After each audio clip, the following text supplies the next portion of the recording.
السلام علیکم ورحمۃ اللہ وبرکاتہ۔ میری ساس نے مجھے شادی کے بعد گھر کی چابیاں خوشی خوشی سونپ دی تھیں۔ میں سمجھتی تھی کہ وہ مجھ پر بہت بھروسہ کرتی ہیں اور ایک اچھی ساس ہیں۔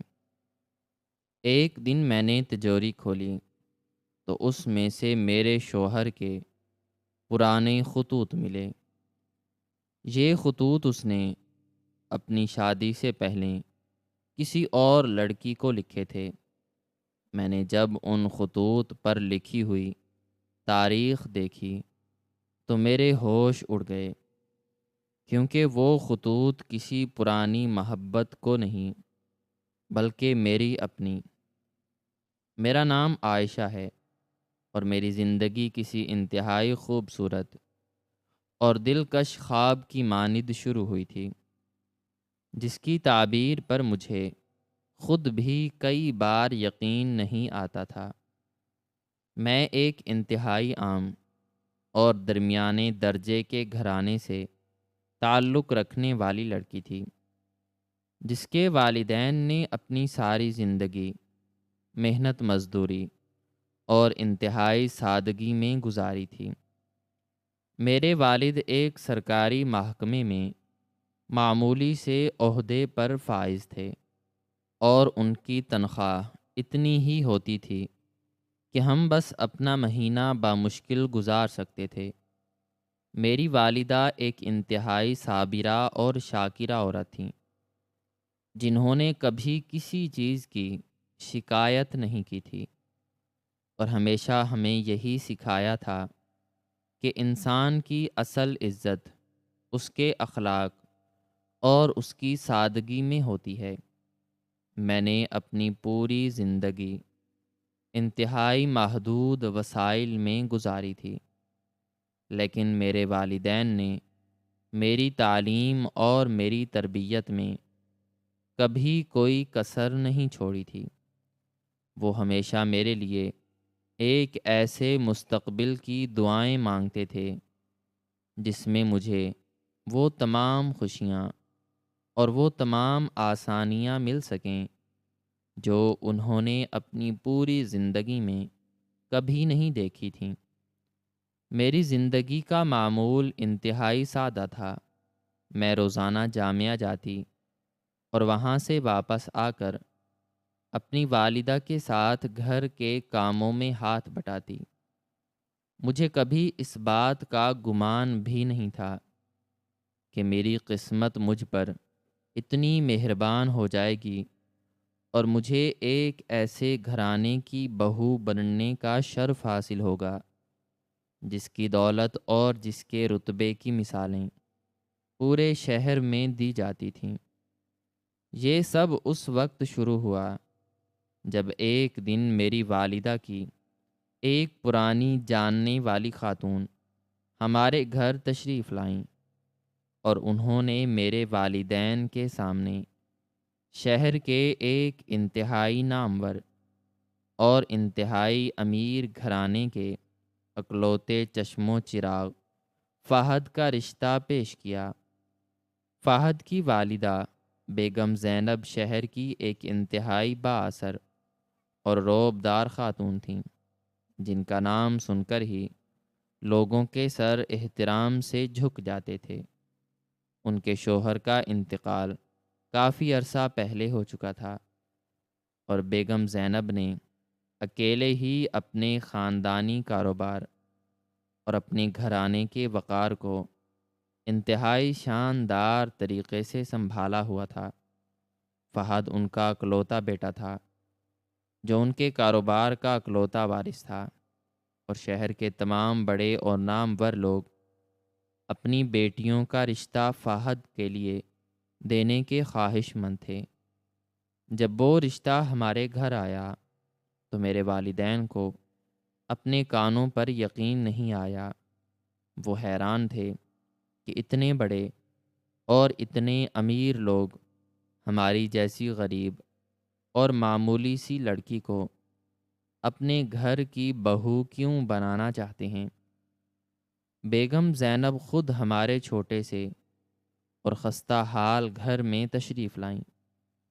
ان کا لباس، ان کا انداز اور ان کی گفتگو انتہائی شاہانہ اور پروقار تھی۔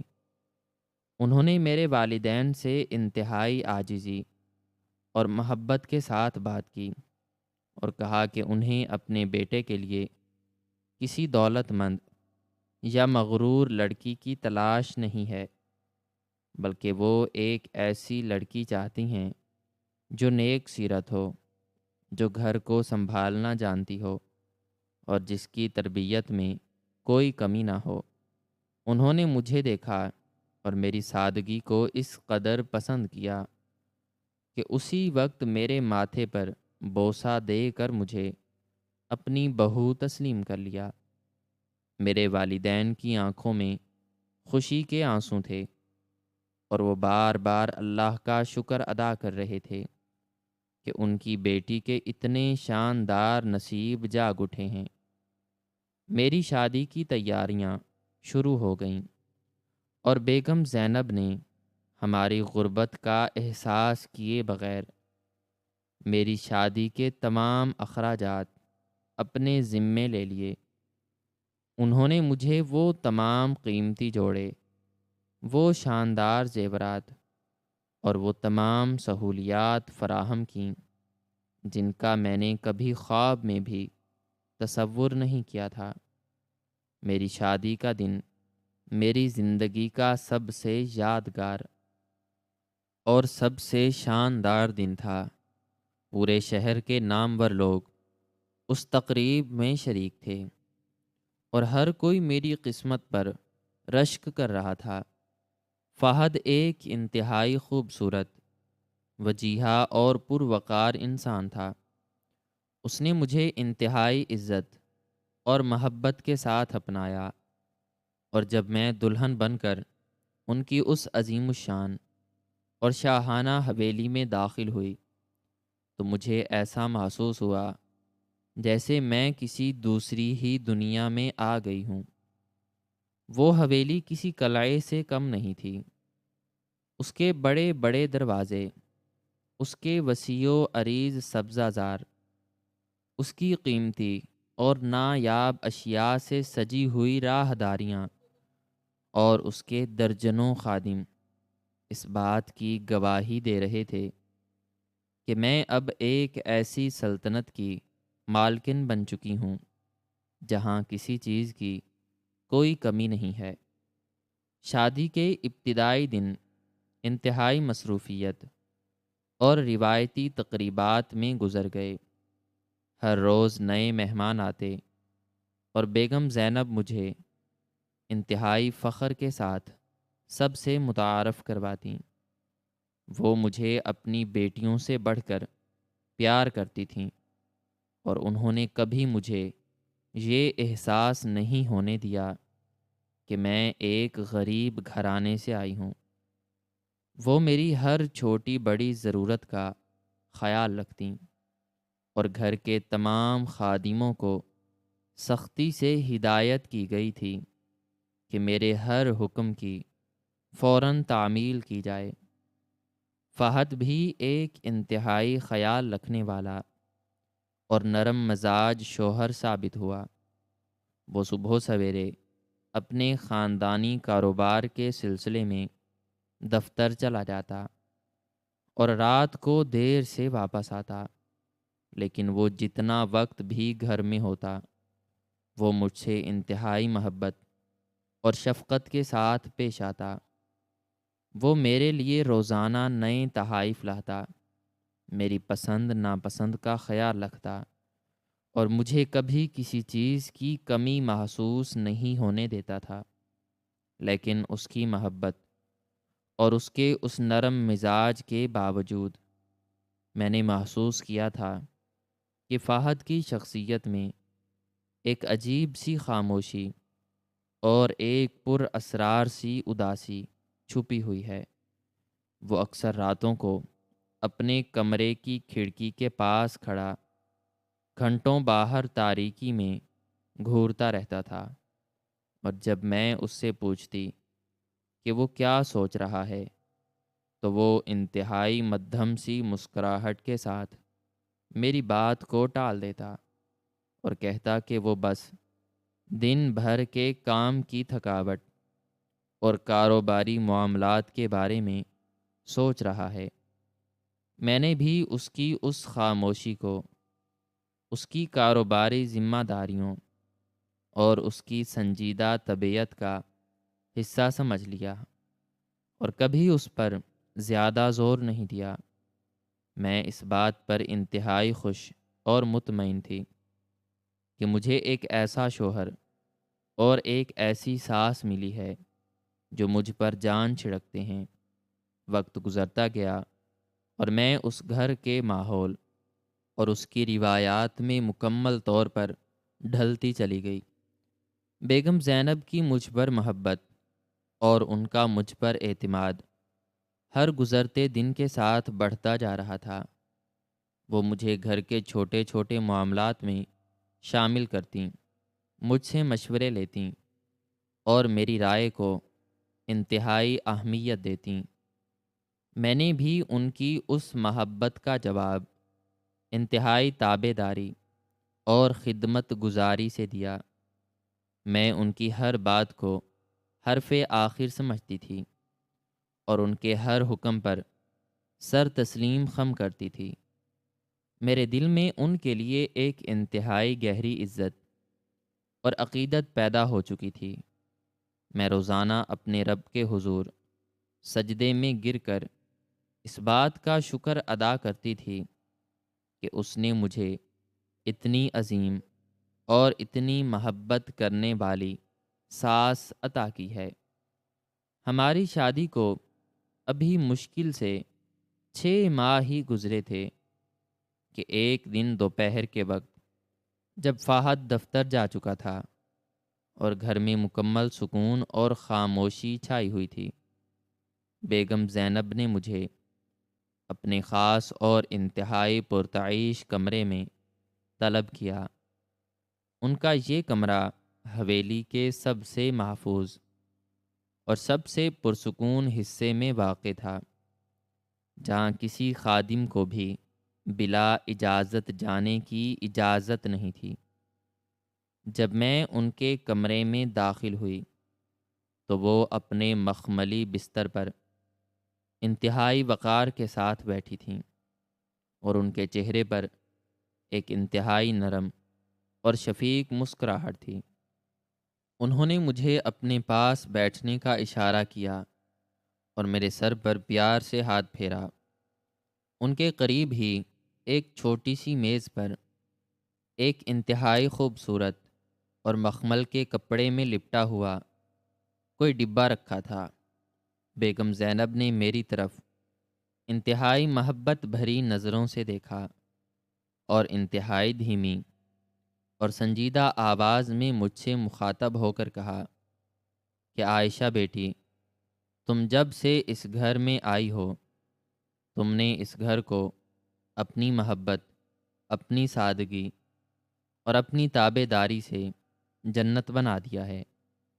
میں نے اپنی پوری زندگی اس حویلی، اس خاندان کی عزت اور اس کاروبار کو سنبھالنے میں گزار دی ہے۔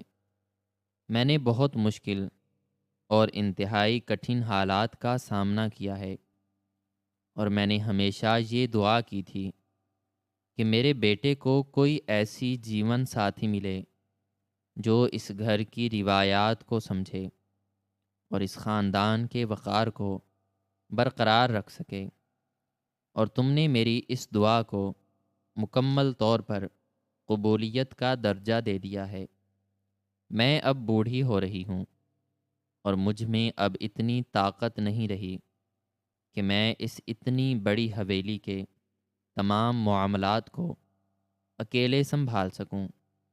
اس لیے میں نے یہ فیصلہ کیا ہے کہ میں اس گھر کی تمام ذمہ داریاں، اس گھر کی تمام چابیاں اور اس خاندان کا تمام تر بوجھ اب تمہارے کندھوں پر ڈال دوں۔ بیگم زینب کی یہ باتیں سن کر میں انتہائی حیران اور جذباتی ہو گئی۔ میں نے کبھی سوچا بھی نہیں تھا کہ وہ اتنی جلدی مجھ پر اتنا بڑا اعتماد کریں گی اور مجھے اس گھر کی مکمل مالکن بنا دیں گی۔ میں نے انتہائی عاجزی سے سر جھکایا اور ان سے کہا کہ امی جان، میں ابھی بہت نا تجربہ کار ہوں اور میں اس اتنے بڑے گھر کے معاملات کو شاید اتنی خوبی سے نہ سنبھال سکوں جتنا آپ سنبھالتی آئی ہیں۔ آپ ہی اس گھر کی رونق اور اس کی اصل مالکن ہیں۔ لیکن بیگم زینب نے میرے ہونٹوں پر اپنی انگلی رکھ دی اور مسکراتے ہوئے کہا کہ بیٹی، ہر انسان کو کبھی نہ کبھی اپنی ذمہ داریاں اگلی نسل کو سونپنی پڑتی ہیں، اور مجھے تم پر اپنے آپ سے بھی زیادہ بھروسہ ہے۔ یہ کہتے ہوئے انہوں نے اس مخملی ڈبے کو کھولا اور اس کے اندر سے چابیوں کا ایک انتہائی بھاری اور پرانا گچھا نکالا۔ ان چابیوں میں حویلی کے تمام کمروں، تمام الماریوں اور سب سے بڑھ کر اس انتہائی پرانی اور بھاری تجوری کی چابیاں شامل تھیں جو اس حویلی کے ایک انتہائی محفوظ اور خفیہ کمرے میں رکھی ہوئی تھیں۔ بیگم زینب نے وہ چابیوں کا گچھا انتہائی عقیدت کے ساتھ میرے ہاتھوں میں تھما دیا اور کہا کہ عائشہ، آج سے تم اس گھر کی مکمل مالکن ہو۔ یہ چابیاں صرف لوہے کے ٹکڑے نہیں ہیں، بلکہ یہ ہمارے خاندان کی عزت، ہمارے خاندانی رازوں اور ہماری تمام جمع پونجی کا امین ہیں۔ اس گچھے میں موجود یہ سب سے بڑی اور زنگ آلود چابی اس خاندانی تجوری کی ہے، جس میں ہمارے خاندان کے تمام اہم کاغذات، ہمارے خاندانی زیورات اور ہماری تمام تر قیمتی اشیاء محفوظ ہیں۔ آج تک اس چابی کو میرے علاوہ کسی اور نے ہاتھ نہیں لگایا، لیکن آج میں یہ سب کچھ انتہائی خوشی اور مکمل اعتماد کے ساتھ تمہارے حوالے کر رہی ہوں۔ مجھے امید ہے کہ تم میرے اس اعتماد کو کبھی ٹھیس نہیں پہنچاؤ گی اور اس گھر کی عزت کو ہمیشہ اپنی جان سے زیادہ عزیز رکھو گی۔ میں نے ان چابیوں کو اپنے ہاتھوں میں تھاما تو مجھے ان کا وزن انتہائی بھاری محسوس ہوا۔ یہ صرف دھات کا وزن نہیں تھا، بلکہ یہ اس بے پناہ اعتماد، اس عزت اور اس مرتبے کا وزن تھا جو مجھے آج سونپا گیا تھا۔ میری آنکھوں میں خوشی اور تشکر کے آنسو آ گئے۔ میں نے بیگم زینب کے ہاتھ چوم لیے اور انہیں یقین دلایا کہ میں اپنی آخری سانس تک ان کے اس اعتماد کی حفاظت کروں گی اور کبھی کوئی ایسا کام نہیں کروں گی جس سے ان کا سر شرم سے جھک جائے۔ اس دن کے بعد سے میرے اندر ایک انتہائی عجیب سا فخر اور ایک بہت بڑا احساس ذمہ داری پیدا ہو گیا تھا۔ میں نے وہ چابیاں ہمیشہ اپنے پاس انتہائی سنبھال کر رکھنی شروع کر دیں۔ میں حویلی کے تمام انتظامات کو انتہائی خوش اسلوبی سے چلانے لگی اور بیگم زینب اپنا زیادہ تر وقت اپنی عبادات اور آرام میں گزارنے لگیں۔ فہد کو بھی جب اس بات کا علم ہوا تو اس نے انتہائی خوشی کا اظہار کیا اور کہا کہ اس کی ماں نے بالکل درست فیصلہ کیا ہے۔ دن اپنی پوری رفتار سے گزر رہے تھے اور میری زندگی ایک انتہائی پرسکون اور خوشگوار روانی کے ساتھ آگے بڑھ رہی تھی۔ چابیوں کا وہ گچھا ہر وقت میری کمر کے ساتھ لٹکتا رہتا اور اس کی چھن چھن کی آواز مجھے اس گھر میں میری اہمیت اور میرے مرتبے کا احساس دلاتی رہتی۔ میں نے تجوری والے اس خفیہ کمرے کا کئی بار چکر لگایا تھا، لیکن میں نے کبھی اس تجوری کو کھولنے کی زحمت نہیں کی تھی، کیونکہ مجھے ابھی تک اس میں سے کسی چیز کو نکالنے یا اس میں کوئی نئی چیز رکھنے کی ضرورت پیش نہیں آئی تھی۔ وہ تجوری کسی عام الماری جیسی نہیں تھی، بلکہ وہ ایک انتہائی دیو ہیکل، بھاری اور خالص لوہے سے بنی ہوئی ایک قدیم چیز تھی، جس پر انتہائی خوبصورت اور پیچیدہ نقش و نگار بنے ہوئے تھے۔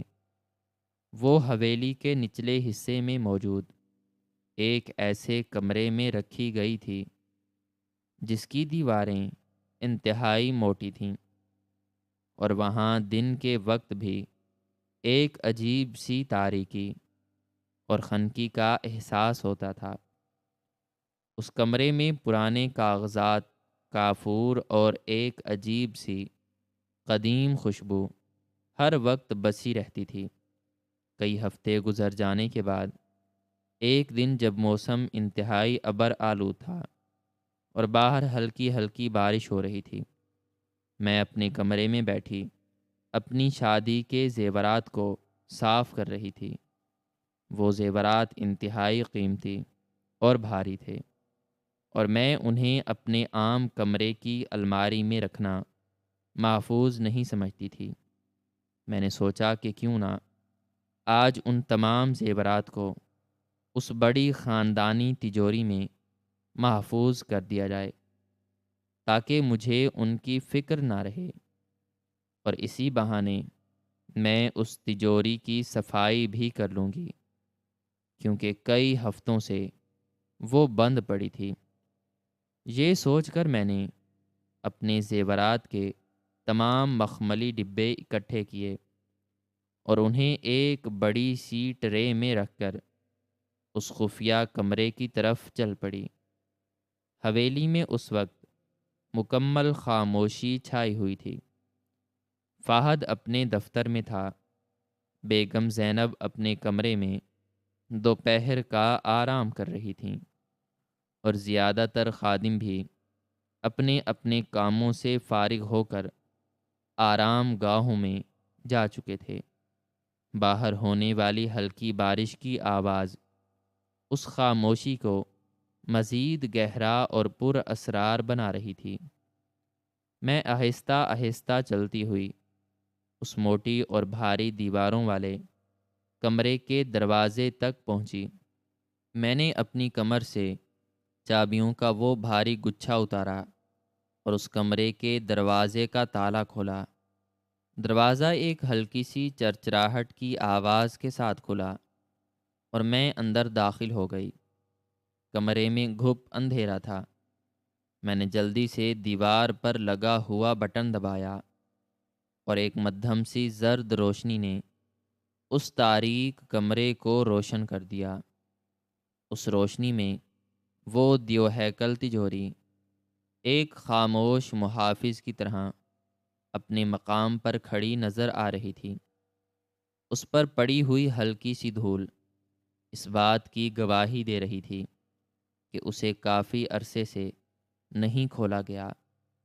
میں نے اپنی ٹرے کو قریب پڑی ہوئی ایک چھوٹی سی میز پر رکھا اور تجوری کے بالکل سامنے آ کر کھڑی ہو گئی۔ میں نے چابیوں کے گچھے میں سے وہ سب سے بڑی اور زنگ آلود چابی نکالی جو اس تجوری کی تھی۔ میرا دل ایک عجیب سی بے چینی اور نامعلوم سی گھبراہٹ کے ساتھ دھڑک رہا تھا، حالانکہ اس میں ڈرنے کی کوئی بات نہیں تھی، لیکن اس کمرے کی پر اسرار خاموشی اور اس تجوری کی ہیبت نے مجھ پر ایک عجیب سا دباؤ ڈال دیا تھا۔ میں نے اپنے کانپتے ہوئے ہاتھوں سے وہ چابی اس تجوری کے بڑے اور بھاری تالے میں ڈالی اور اسے پوری طاقت کے ساتھ گھمایا۔ تالے کے اندر سے ایک انتہائی بھاری اور کرخت آواز پیدا ہوئی، جیسے کوئی بہت پرانا اور ضدی پہیہ سالوں بعد گھوما ہو۔ تالا کھلنے کے بعد میں نے تجوری کے بھاری لوہے کے ہینڈل کو پکڑا اور اسے اپنی طرف کھینچا۔ تجوری کا دروازہ انتہائی سست روی اور ایک طویل چرچراہٹ کے ساتھ کھلا۔ دروازے کے کھلتے ہی اندر سے پرانے کاغذات، سوکھی ہوئی لکڑی اور کافور کی ایک انتہائی تیز اور بھاری بو میرے ناک سے ٹکرائی، جس نے مجھے ایک لمحے کے لیے پیچھے ہٹنے پر مجبور کر دیا۔ میں نے اپنے آپ کو سنبھالا اور تجوری کے اندر جھانکا۔ تجوری کا اندرونی حصہ انتہائی وسیع تھا اور اس میں کئی مختلف خانے بنے ہوئے تھے۔ سب سے اوپر والے خانے میں کچھ انتہائی پرانے اور بوسیدہ کپڑوں میں لپٹی ہوئی چیزیں پڑی تھیں، جو شاید اس خاندان کے بزرگوں کی نشانیاں تھیں۔ درمیانے خانے میں کئی موٹی موٹی فائلیں اور زمینوں کے کاغذات انتہائی ترتیب کے ساتھ رکھے ہوئے تھے، اور سب سے نیچے والے خانے میں زیورات کے کئی پرانے اور بھاری ڈبے موجود تھے۔ میں نے انتہائی احتیاط اور سلیقے کے ساتھ تجوری کے مختلف خانوں کو کپڑے سے صاف کرنا شروع کیا۔ میں نے اپنے لائے ہوئے زیورات کے ڈبے اس نچلے خانے میں ترتیب سے رکھنا شروع کر دیے۔ میری توجہ مکمل طور پر اپنے کام پر مرکوز تھی، اور میں دل ہی دل میں بیگم زینب کی اس ترتیب اور ان کے اس سلیقے کی تعریف کر رہی تھی جس کے تحت انہوں نے ان تمام چیزوں کو اتنے سالوں تک محفوظ کر رکھا تھا۔ جب میں اپنے زیورات کے ڈبے رکھ رہی تھی تو میرا ہاتھ اچانک تجوری کے بالکل نچلے اور پچھلے حصے میں موجود ایک چھوٹی سی لکڑی کی دراز سے ٹکرایا۔ یہ دراز تجوری کے اندرونی حصے میں اتنی مہارت اور اتنی گہرائی میں بنائی گئی تھی کہ اسے پہلی نظر میں دیکھنا انتہائی ناممکن تھا۔ یہ تجوری کا ایک مکمل طور پر خفیہ خانہ تھا، جسے شاید کسی انتہائی خاص اور پوشیدہ چیز کو چھپانے کے لیے بنایا گیا تھا۔ میرا تجسس ایک دم سے بیدار ہو گیا۔ میں نے اپنے ہاتھ کو مزید آگے بڑھایا اور اس چھوٹی سی لکڑی کی دراز کے ہینڈل کو پکڑ کر اسے باہر کی طرف کھینچا۔ دراز تھوڑی سی پھنسی ہوئی تھی، لیکن میرے تھوڑے سے زور لگانے پر وہ باہر آ گئی۔ اس خفیہ دراز کے اندر کوئی قیمتی زیور یا کوئی پراپرٹی کے کاغذات نہیں تھے، بلکہ وہاں ایک انتہائی پرانی سیاہ رنگ کی چمڑے کی بائنڈنگ والی ڈائری اور اس کے بالکل ساتھ سرخ رنگ کے ایک پرانے اور ہلکے سے جلے ہوئے ربن میں بندھے ہوئے کچھ خطوط رکھے تھے۔ ان خطوط کے کناروں پر جلنے کے نشانات انتہائی واضح تھے، جیسے کسی نے انہیں آگ میں پھینک کر جلانے کی کوشش کی ہو، لیکن پھر کسی وجہ سے انہیں آگ سے نکال کر اس پوشیدہ خانے میں چھپا دیا ہو۔ ڈائری اور ان خطوط پر دھول کی ایک ہلکی سی تہ جمی ہوئی تھی، جو اس بات کا ثبوت تھی کہ انہیں سالوں سے کسی نے ہاتھ نہیں لگایا تھا۔ میرا دل انتہائی زور زور سے دھڑکنے لگا اور میری سانسیں میرے گلے میں اٹکنے لگیں۔ مجھے سمجھ نہیں آ رہا تھا کہ اس خاندانی اور انتہائی اہم تجوری کے اس خفیہ ترین خانے میں یہ آدھ جلے خطوط اور یہ پرانی ڈائری کیا کر رہی ہے، اور بیگم زینب نے مجھ سے یہ چابیاں دیتے وقت اس خفیہ خانے کا ذکر کیوں نہیں کیا تھا۔ میرا ذہن مجھے بار بار یہ تنبیہ کر رہا تھا کہ میں ان خطوط کو ہاتھ نہ لگاؤں اور انہیں واپس اسی خانے میں بند کر دوں، کیونکہ یہ کسی اور کی امانت اور کسی اور کا راز ہیں۔ لیکن انسانی فطرت کا وہ شدید ترین تجسس اور وہ نامعلوم سی کشش مجھ پر مکمل طور پر غالب آ چکی تھی۔ میں نے اپنے لرزتے اور کانپتے ہوئے ہاتھوں سے اس سرخ ربن میں بندھے ہوئے ان آدھ جلے خطوط کو اٹھا لیا۔ وہ خطوط چھونے میں انتہائی خستہ اور خشک محسوس ہو رہے تھے۔ ان پر سے ایک انتہائی عجیب سی پرانی اور اداس سی خوشبو آ رہی تھی۔ میں نے انتہائی احتیاط کے ساتھ ان خطوط کے گرد بندھے ہوئے اس سرخ ربن کی گرہ کو کھولا۔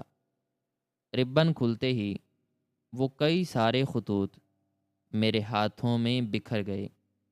میں نے سب سے اوپر والے خط کو پکڑا اور اس کے تہہ کیے ہوئے کاغذ کو انتہائی آہستگی سے کھولا۔ کاغذ کے کھلتے ہی میری نظر اس پر لکھی ہوئی تحریر پر پڑی، اور اس تحریر کی لکھائی دیکھتے ہی میرے پیروں تلے سے زمین ایک انتہائی زوردار اور بھیانک جھٹکے کے ساتھ مکمل طور پر کھسک گئی۔ میرے دماغ کی تمام رگیں شدت حیرت اور صدمے سے تن گئیں، اور میرا سارا جسم ایک سوکھے پتے کی طرح کانپنے لگا۔ وہ لکھائی کسی اجنبی کی نہیں تھی، کسی پرانے بزرگ کی نہیں تھی، بلکہ وہ لکھائی میرے اپنے شوہر فہد کی تھی۔ میں فہد کی لکھائی کو انتہائی اچھی طرح پہچانتی تھی، کیونکہ میں نے اس کے لکھے ہوئے کئی دفتری کاغذات اور نوٹ دیکھے تھے۔ وہ خطوط فہد نے ہی اپنے ہاتھوں سے لکھے تھے۔ ان خطوط میں استعمال کیے گئے الفاظ اس قدر جذباتی اور اس قدر دیوانگی سے بھرپور اور اس قدر محبت میں ڈوبے ہوئے تھے کہ انہیں پڑھ کر میرا خون سرد پڑ گیا۔ وہ کسی عام دوست کو لکھے گئے خطوط نہیں تھے، بلکہ وہ ایک ایسے سچے اور پاگل پن کی حد تک کیے جانے والے عشق کے خطوط تھے، جن میں فہد نے کسی لڑکی سے محبت کے وہ تمام دعوے، وہ تمام قسمیں اور اس کے ساتھ بھاگ جانے کے وہ تمام منصوبے لکھے ہوئے تھے، جنہیں پڑھ کر میرا دل ٹکڑے ٹکڑے ہو رہا تھا۔ میں نے کانپتے ہوئے ہاتھوں سے دوسرے خطوط کو بھی کھولنا شروع کیا، اور جیسے جیسے میں ان خطوط کو پڑھتی جا رہی تھی، میرے سامنے فہد کی اس پرانی اور چھپی ہوئی زندگی کا ایک ایسا خوفناک اور ناقابل یقین راز کھلتا جا رہا تھا، جس کا مجھے کبھی خواب میں بھی گمان نہیں تھا۔ میری آنکھوں سے بے تحاشا آنسو بہہ رہے تھے، اور میرے ہاتھ ان کاغذوں کو پکڑے ہوئے لرز رہے تھے۔ میں جاننا چاہتی تھی کہ فہد نے یہ اتنی گہری اور اتنی دیوانگی بھری محبت کس لڑکی سے کی تھی، اور وہ لڑکی کون تھی جس کے لیے فہد اپنے خاندان، اپنی دولت اور اپنی ماں کو چھوڑ کر فرار ہونے کے لیے تیار تھا۔ میں انتہائی بدحواسی اور گھبراہٹ کے عالم میں ان خطوط کی پشت اور ان کے سب سے آخری حصے کو دیکھنا شروع کیا، تاکہ مجھے اس لڑکی کا نام اور وہ تاریخ مل سکے جب یہ خطوط لکھے گئے تھے۔ میرا سارا وجود ایک شدید ترین اذیت اور تجسس کی آگ میں جل رہا تھا، اور میں نے اپنے لرزتے ہوئے ہاتھوں سے اس سب سے آخری اور سب سے لمبے خط کا آخری صفحہ پلٹا، اور میری نظر اس پر لکھی ہوئی تاریخ اور اس نام پر جم گئی اور اس نام کو پڑھتے ہی میرے دل کی دھڑکن ایک لمحے کے لیے مکمل طور پر رک گئی، اور میرے دماغ میں ایک ایسا خوفناک اور لرزہ خیز دھماکہ ہوا جس نے میرے پورے وجود کو چیر کر رکھ دیا۔ وہ نام کسی غیر کا نہیں، کسی اجنبی لڑکی کا نہیں تھا، بلکہ وہ نام میری اپنی جان سے عزیز اور میری سب سے قریبی سہیلی ثنا کا تھا۔ ثنا جو میرے بچپن کی ساتھی تھی، جس کے ساتھ میں نے اپنی زندگی کے سب سے خوبصورت اور قیمتی پل گزارے تھے، جس کے ساتھ میں نے جامعہ کی تعلیم مکمل کی تھی، اور جو مجھ سے اپنے دل کی ہر بات بانٹتی تھی۔ وہ خطوط اسی ثنا کے نام لکھے گئے تھے، اور ان خطوط کے آخر میں درج تاریخیں کوئی پرانی تاریخیں نہیں تھیں، بلکہ وہ میری اپنی شادی سے ٹھیک ایک ہفتہ پہلے کی تاریخیں تھیں۔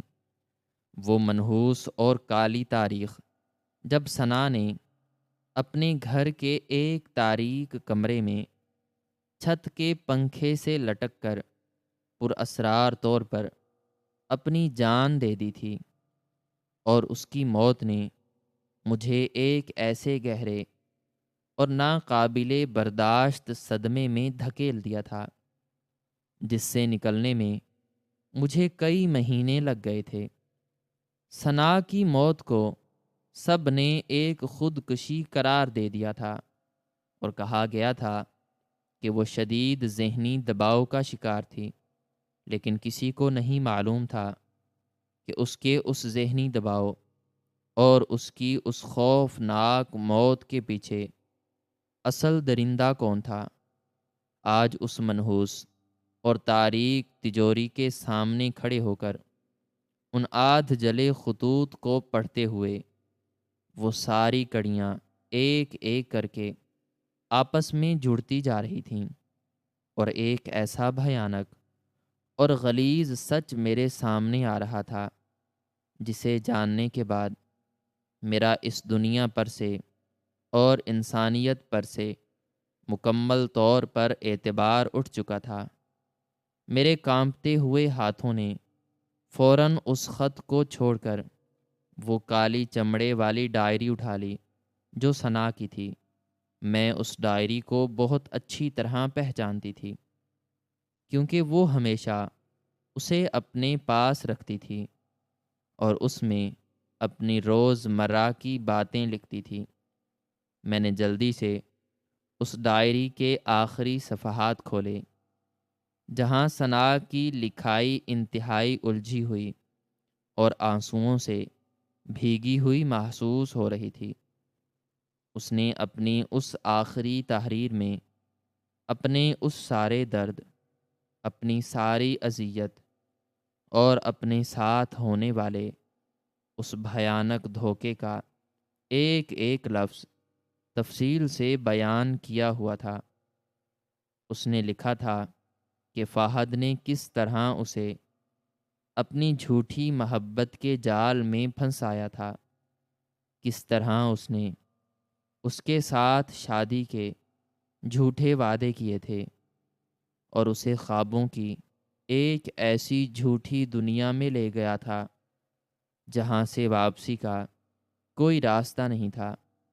ثنا نے لکھا تھا کہ فہد نے اس کی معصومیت اور اس کی سچی محبت کا انتہائی بے دردی سے فائدہ اٹھایا، اور جب ثنا نے اس پر شادی کے لیے دباؤ ڈالنا شروع کیا تو فہد کا اصل اور خوفناک چہرہ سامنے آ گیا۔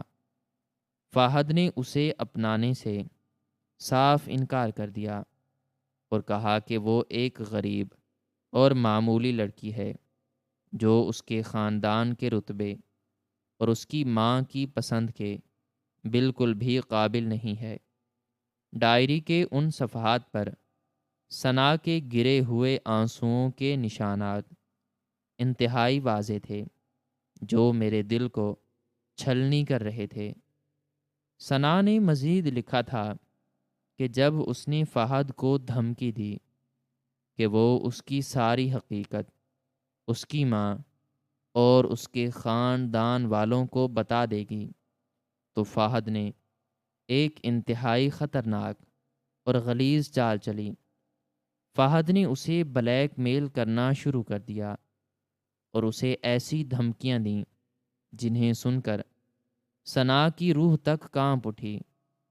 فہد نے ان خطوط میں ثنا کو صاف الفاظ میں لکھا تھا کہ اگر اس نے اپنی زبان کھولنے کی کوشش کی تو وہ اس کے غریب اور کمزور خاندان کو اس طرح تباہ و برباد کر دے گا کہ ان کا نام و نشان بھی مٹ جائے گا۔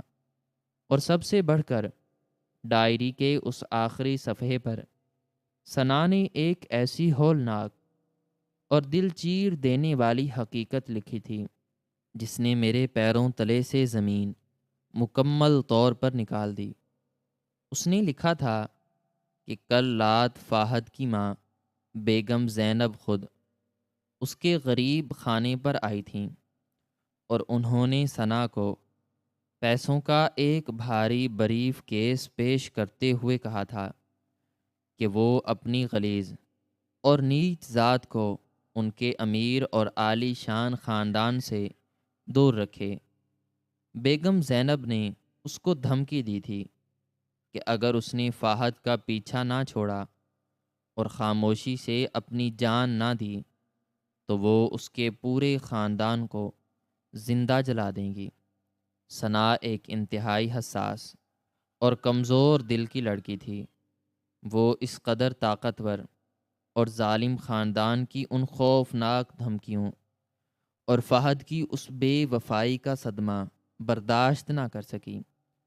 ثنا کی ڈائری پڑھ کر میرے گلے سے ایک ایسی فلک شگاف اور دردناک چیخ نکلی جس نے اس تاریک اور خاموش کمرے کی دیواروں کو ہلا کر رکھ دیا۔ میری آنکھوں سے آنسوؤں کا ایک ایسا طوفان بہہ نکلا جسے روکنا اب میرے بس میں نہیں تھا۔ میرا سارا جسم ایک شدید صدمے، ایک ہولناک دکھ اور ایک انتہائی غضبناک غصے کی آگ میں جلنے لگا تھا۔ مجھے اب پوری طرح اور حتمی طور پر سمجھ آ چکا تھا کہ میری اس عالی شان حویلی میں اچانک شادی بیگم زینب کی وہ نام نہاد شرافت، ان کا مجھ پر وہ اندھا اعتماد اور فہد کا وہ نرم اور خاموش مزاج کوئی خوش قسمتی یا کوئی اتفاق نہیں تھا، بلکہ یہ سب ایک انتہائی سوچی سمجھی غلیظ اور خون آلود سازش کا حصہ تھا۔ بیگم زینب نے اپنے بیٹے کے اس گھنونے جرم کو چھپانے، ثنا کی موت کے کیس کو دبانے اور اس کے خاندان کی خاموشی خریدنے کے لیے مجھے اس گھر کی بہو بنایا تھا، کیونکہ وہ جانتی تھیں کہ میں ثنا کی سب سے قریبی سہیلی ہوں، اور اگر وہ مجھ پر اپنی دولت اور اپنی جھوٹی محبت کا جال پھینک کر مجھے اس گھر کی مالکن بنا دیں گی تو میں ان کی ہمیشہ کے لیے غلام بن جاؤں گی اور کبھی ان کے خلاف بغاوت کرنے کا سوچوں گی بھی نہیں۔ انہوں نے مجھے وہ چابیاں دے کر مجھ پر کوئی احسان نہیں کیا تھا، بلکہ انہوں نے میرے ضمیر، میری دوستی اور میری روح کا سودا کیا تھا۔ اور میں کتنی احمق اور کتنی اندھی تھی کہ میں ان قاتلوں کو فرشتے سمجھتی رہی۔ میں اس درندے کو اپنا مجازی خدا سمجھ کر اس کی خدمت کرتی رہی جس کے ہاتھوں پر میری جان سے عزیز سہیلی کا تازہ خون لگا ہوا تھا۔ میرا سارا وجود ایک ایسی شدید اور ناقابل برداشت ندامت میں ڈوب چکا تھا کہ مجھے اپنے آپ سے، اپنے اس قیمتی لباس سے اور ان زیورات سے شدید گھن آنے لگی تھی جنہیں میں آج اس تجوری میں رکھنے آئی تھی۔ یہ زیورات میری سہیلی کے خون کی قیمت ہے، اور یہ حویلی ایک ایسا قبرستان تھی جس کی بنیادوں میں ثنا کی معصوم لاش کو انتہائی بے دردی سے دفن کیا گیا تھا۔ میں نے روتے ہوئے اور دھاڑیں مارتے ہوئے ان آدھ جلے خطوط اور اس کالی ڈائری کو اپنے سینے سے سختی سے لگا لیا۔ مجھے احساس ہو رہا تھا کہ جب ثنا نے خودکشی کی تھی تو بیگم زینب نے اپنے رسوخ اور اپنی بے پناہ دولت کا استعمال کرتے ہوئے پولیس والوں کو رشوت دی ہوگی، اور اس کیس کو مکمل طور پر دبا کر اس کے کمرے سے یہ ثبوت، یہ خطوط اور یہ ڈائری چوری کروا کے اس تجوری کے خفیہ خانے میں چھپا دی ہوگی، تاکہ دنیا میں کوئی بھی ان کے اس بھیانک جرم تک نہ پہنچ سکے۔ لیکن قدرت کا نظام انتہائی بے آواز اور انتہائی سخت ہوتا ہے۔ قدرت کو یہی منظور تھا کہ یہ راز ان کے تکبر کی اسی تجوری سے برآمد ہوا، اور وہ بھی ان کے اسی گھر کی بہو کے ہاتھوں، جسے انہوں نے اپنی سب سے بڑی ڈھال بنایا تھا۔ میں زمین پر بیٹھی زار و قطار رو رہی تھی اور ثنا سے معافی مانگ رہی تھی کہ میں اس کی موت کے اصل قاتلوں کے گھر میں رانی بن کر بیٹھی رہی۔ میں نے اپنے آنسوں صاف کیے اور میرے اندر کی وہ معصوم اور تابع دار عائشہ اسی تجوری کے سامنے ہمیشہ کے لیے مر چکی تھی۔ اب میرے اندر ایک ایسی غضبناک اور بپھری ہوئی عورت جاگ چکی تھی جسے اپنی سہیلی کے خون کا حساب لینا تھا، اور ان ظالموں کے اس تکبر اور اس جھوٹی شرافت کے لبادے کو پوری دنیا کے سامنے تار تار کرنا تھا۔ میں نے اپنے کانپتے ہوئے ہاتھوں سے وہ ڈائری اور وہ تمام خطوط اپنی چادر میں چھپائے، اور تجوری کے اس بھاری دروازے کو اسی طرح کھلا چھوڑ کر ایک دیوانی اور پاگل عورت کی طرح اس تاریک کمرے سے باہر نکل آئی۔ میرا دماغ سائیں سائیں کر رہا تھا، اور میری رگوں میں دوڑنے والا خون آگ بن چکا تھا۔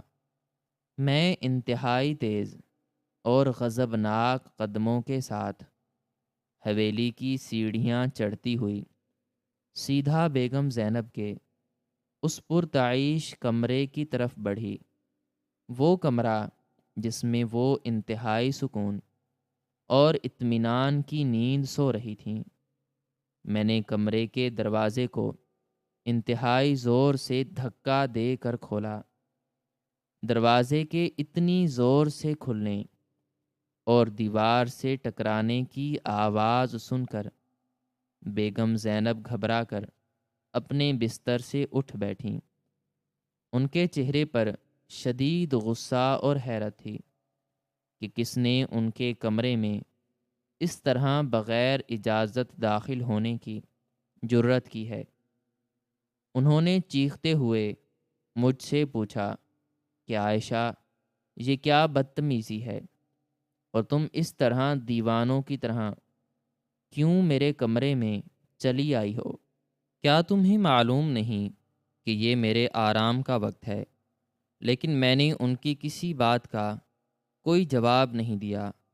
میں چلتی ہوئی ان کے بستر کے بالکل قریب پہنچ گئی، اور میں نے اپنی کمر کے ساتھ بندھا ہوا وہ چابیوں کا بھاری گچھا انتہائی حقارت اور غصے کے ساتھ کھول کر ان کے قدموں میں اتنی زور سے دے مارا کہ اس کی جھنکار سے پورا کمرہ گونج اٹھا۔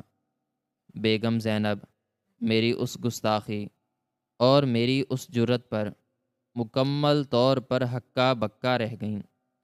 ان کی آنکھیں حیرت سے کھلی کی کھلی رہ گئیں، کیونکہ انہوں نے آج تک اس گھر میں میرا ایسا غضبناک اور خوفناک روپ نہیں دیکھا تھا۔ وہ کچھ کہنے ہی لگی تھیں کہ میں نے اپنی چادر میں چھپائے ہوئے وہ آدھ جلے خطوط اور وہ سیاہ رنگ کی ڈائری نکال کر ان کے سامنے بستر پر پھینک دی۔ ان خطوط اور اس ڈائری کو دیکھتے ہی بیگم زینب کے چہرے کا رنگ ایک ہی سیکنڈ میں مکمل طور پر سفید پڑ گیا۔ ان کی آنکھوں میں ایک ایسا شدید خوف اور ایسی گہری دہشت ابھر آئی جیسے انہوں نے اپنی موت کو اپنے سامنے کھڑا دیکھ لیا ہو۔ ان کے ہونٹ بری طرح کانپنے لگے اور ان کا سارا غرور، ان کا سارا رعب اور ان کی ساری طاقت ان چند کاغذ کے ٹکڑوں کو دیکھ کر ایک ہی لمحے میں مٹی میں مل چکی تھی۔ وہ سمجھ چکی تھیں کہ ان کا وہ بھیانک اور شرمناک خونی راز، جسے انہوں نے اپنی بے تحاشا دولت اور طاقت کے زور پر اس مضبوط تجوری کے خفیہ خانے میں سالوں سے دفن کر کے رکھا تھا، آج وہ راز بے نقاب ہو چکا ہے، اور وہ بھی اس لڑکی کے سامنے جسے انہوں نے اپنی سب سے بڑی کامیابی سمجھا تھا۔ میں نے انتہائی کرخت چیختی ہوئی اور دردناک آواز میں ان سے کہا کہ یہ ہیں وہ چابیاں جنہیں دیکھ کر آپ نے مجھے خریدا تھا، اور جنہیں دے کر آپ نے میری سہیلی کے خون کو اس حویلی کی دیواروں میں چنوا دیا تھا۔ آپ سمجھتی تھیں کہ آپ کی یہ بے تحاشا دولت اور آپ کا یہ خاندانی وقار میرے ضمیر کو خرید لے گا، لیکن آپ بھول گئیں کہ آپ نے ایک قاتل بیٹے کو جنم دیا ہے، اور آپ خود اس قتل میں برابر کی شریک ہیں۔ آپ نے میری معصوم سہیلی کو موت کے گھاٹ اتارا اور پھر مجھ پر ہمدردی کا جال پھینک کر مجھے اس گھر کی بہو بنا لیا تاکہ دنیا کی آنکھوں میں دھول جھونکی جا سکے۔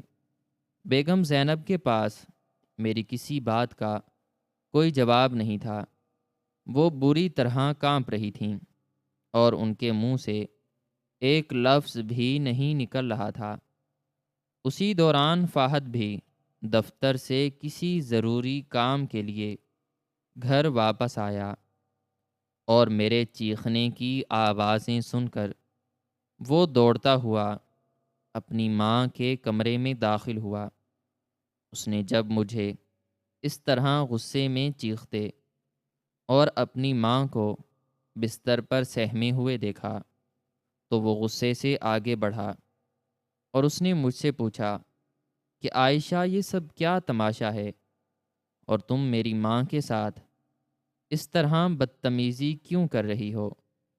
میں نے پلٹ کر فہد کی طرف دیکھا اور میری آنکھوں میں اس وقت اتنی نفرت اور اتنی حقارت تھی کہ وہ ایک لمحے کے لیے پیچھے ہٹنے پر مجبور ہو گیا۔ میں نے وہ خطوط اور وہ ڈائری اٹھا کر فہد کے چہرے پر دے ماری اور انتہائی نفرت بھرے لہجے میں کہا کہ یہ ہے تمہارا وہ بھیانک اور غلیظ چہرہ جو اس شرافت کے لبادے کے پیچھے چھپا ہوا تھا۔ تم وہ درندے ہو جس نے میری ثنا کے ساتھ محبت کا جھوٹا کھیل کھیلا، اسے جھوٹے وعدوں میں الجھایا، اور جب وہ تمہارے اس غلیظ خاندان کی ضد بنی تو تم نے اسے موت کے منہ میں دھکیل دیا۔ فہد نے جب ان خطوط کو اور اس ڈائری کو دیکھا تو اس کے پیروں تلے سے بھی زمین مکمل طور پر کھسک گئی۔ اس کی حالت بالکل اپنی ماں جیسی ہو چکی تھی۔ وہ جانتا تھا کہ اب اس کے پاس بچنے کا کوئی راستہ نہیں ہے۔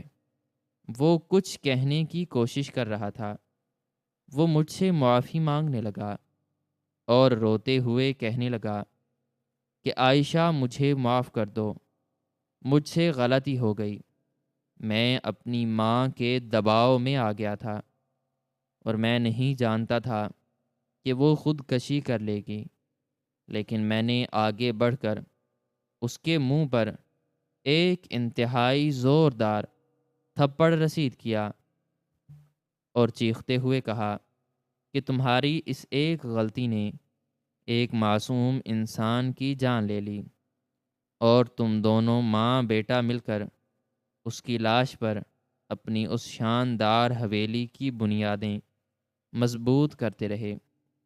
تم دونوں ایک نمبر کے قاتل اور غلیظ انسان ہو، اور میں ایک قاتل کی بیوی بن کر اس جہنم میں ایک لمحہ بھی مزید نہیں گزار سکتی۔ میں نے اسی وقت اپنے سارے زیورات جو میں نے پہن رکھے تھے نوچ نوچ کر ان کے قدموں میں پھینک دیے۔ میں نے کہا کہ مجھے تمہاری یہ لعنتی دولت، تمہاری یہ خون آلود حویلی اور تمہارے اس جھوٹے اور قاتل خاندان کا نام نہیں چاہیے۔ میں آج اور ابھی اس گھر سے جا رہی ہوں، اور میں وعدہ کرتی ہوں کہ میں ان تمام ثبوتوں کو لے کر قانون کے محافظوں کے پاس جاؤں گی اور تمہارے اس بھیانک جرم کو پوری دنیا کے سامنے لاؤں گی، تاکہ اس کی روح کو انصاف مل سکے اور دنیا کو معلوم ہو سکے کہ اس شہر کی سب سے معزز سمجھی جانے والی بیگم زینب اور ان کا بیٹا دراصل کتنے بڑے درندے ہیں۔ بیگم زینب روتے ہوئے بستر سے نیچے گریں اور انہوں نے میرے قدم پکڑ لیے۔ وہ مجھ سے التجا کرنے لگیں کہ میں ایسا نہ کروں۔ وہ مجھے اپنی ساری دولت اور اپنی ساری جائیداد دینے کی پیشکش کرنے لگیں، لیکن میں نے ان کے غلیظ اور خون آلود ہاتھوں کو انتہائی حقارت سے جھٹک دیا۔ میں نے اپنے آنسوں صاف کیے اور ایک انتہائی پرعزم اور مضبوط عورت کی طرح اس کمرے سے اور اس حویلی سے ہمیشہ کے لیے باہر نکل آئی۔ وہ حویلی جو کبھی مجھے ایک جنت لگتی تھی، آج وہ میرے لیے دنیا کا سب سے خوفناک اور غلیظ قبرستان بن چکی تھی۔ میں سیدھا تھانے گئی اور وہاں جا کر میں نے وہ ڈائری اور وہ خطوط قانون کے محافظوں کے حوالے کر دیے۔ میرے اس قدم نے پورے شہر میں ایک ایسا طوفان کھڑا کر دیا جس نے بیگم زینب اور فہد کے اس نام نہاد وقار اور ان کی اس بے تحاشا دولت کو ایک ہی لمحے میں خاک میں ملا کر رکھ دیا۔ ان کے خلاف قتل اور بلیک میلنگ کا مقدمہ درج ہوا، اور سچائی کو چھپانے کے جرم میں وہ دونوں ماں بیٹا سلاخوں کے پیچھے پہنچ گئے۔ ان کی ساری دولت، ان کا سارا رسوخ اور ان کے سارے تعلقات انہیں قدرت کے اس سخت ترین اور کڑے انتقام سے بچانے میں مکمل طور پر ناکام رہے۔ اور یہی اس کہانی کا سب سے بڑا اور سب سے عبرتناک سبق ہے کہ انسان چاہے کتنا ہی امیر، کتنا ہی طاقتور اور کتنا ہی رسوخ والا کیوں نہ ہو، وہ اپنے گناہوں اور اپنے جرائم کو ہمیشہ کے لیے کسی لوہے کی تجوری میں قید کر کے نہیں رکھ سکتا۔ قدرت کی لاٹھی انتہائی بے آواز ہوتی ہے، اور جب وہ برستی ہے تو بڑے سے بڑے فرعون اور متکبر انسان کو بھی اس کی اوقات یاد دلا دیتی ہے۔ سچائی ایک ایسی روشنی ہے جو گھپ اندھیرے میں بھی اپنا راستہ بنا لیتی ہے، اور ظالم کا انجام ہمیشہ عبرتناک، ذلت آمیز اور خوفناک ہوتا ہے۔ آج وہ مغرور بیگم زینب اور اس کا قاتل بیٹا جیل کی ان تاریک کوٹڑیوں میں اپنی اس لعنتی دولت کو رو رہے ہیں جو انہیں ان کے گناہوں کی سزا سے نہ بچا سکی، اور میں نے اپنی سہیلی کے خون کا حساب لے کر اپنے ضمیر اور اپنی روح کو اس بوجھ سے ہمیشہ کے لیے آزاد کروا لیا ہے، کیونکہ سچی عزت اور اصل سکون تجوری کی چابیوں میں نہیں بلکہ ایک صاف ستھرے اور بے داغ ضمیر میں چھپا ہوتا ہے، جو انسان کو دنیا کی ہر تاریکی سے بچاتا ہے اور اسے ایک سچی اور پرسکون زندگی گزارنے کا حوصلہ عطا کرتا ہے۔ ناظرین و سامعین، ہماری آج کی یہ سٹوری آپ کو کیسی لگی؟ کمنٹ سیکشن میں اپنی رائے کا اظہار ضرور کریں، اور مزید اس طرح کی ویڈیوز دیکھنے کے لیے ویڈیو کو لائک کریں، شیئر کریں اور چینل کو لازمی سبسکرائب کریں۔ ملتے ہیں نیکسٹ ویڈیو میں۔ شکریہ۔